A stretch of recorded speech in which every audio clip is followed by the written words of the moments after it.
want to share is that if you're going to cross that bridge, you really need to be prepared for what's over there. You really got to be prepared for what's over there. Philip gets this call to leave the revival. Most of us would have been lamenting. You know, he gets up and goes. I thank the Lord for an obedient spirit. When God says move, we say ing. We don't sit there and have a debate with God. He says go on the road that leads to Gaza. Philip got up and went, not even knowing who he was going to see. And lo and behold, here's an Ethiopian. Don't know what he was expecting, but I'm sure he wasn't expecting him. Here's an Ethiopian on a chariot, paid with authority and status. Right? He runs up to him and he listens to God and chase this chariot.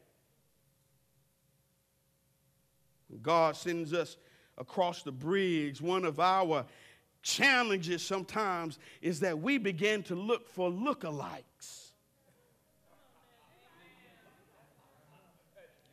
We begin to look for lookalikes. My kids have this game called Wii. I done threw about every joint in my body out trying to play this game. They got this Wii console, and one of the games that they have is called Wii Play. And on this Wii Play thing, it tests your memory. And sometimes it asks you to find all of the lookalikes. There's a host of people, all different shades and all different facial expressions, all different types of clothing. Some look African American, some look Asian, some look Latina. But there are all different kinds. And out of this crowd, you've got to find the lookalike. Sometimes when we go across the bridge, we will walk past so many folk because we're looking for the lookalike. We're trying to find somebody that went to the kind of school that we went to. We try to look for somebody that might live in the same kind of neighborhood that we live in. We look for somebody that might be dressed like we dress. They may speak like we speak. They may tan like we tan, or they may put on cream like we put on cream.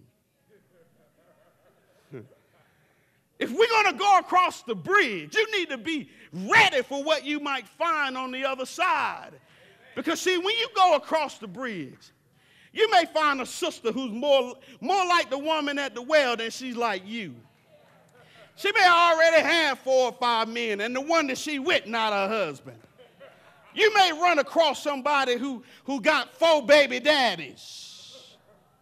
You may run across somebody who is being demonized because of their dabbling in black magic or in things of the occult. You may be dealing with somebody who is oppressed because they are sexually addicted. They're struggling with pornography. They may be struggling with pedophilia. You just never know who's going to be on the other side of that bridge. Notice the woman at the well, she had her issues, but Jesus talked to her anyway. You might end up going somewhere that's more like hanging with publicans and tax collectors, sinners and tax collectors. Notice that Jesus still went to dinner at Matthew's house, even though it wasn't too popular to do that. If you're going to cross the bridge in the name of the Lord, you've got to be ready for what you might find. You got to be prepared for who's over there. That may be a demon-possessed person on the other side of the bridge.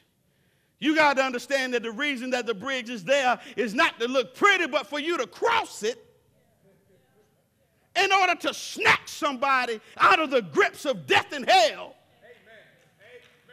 So that they might be liberated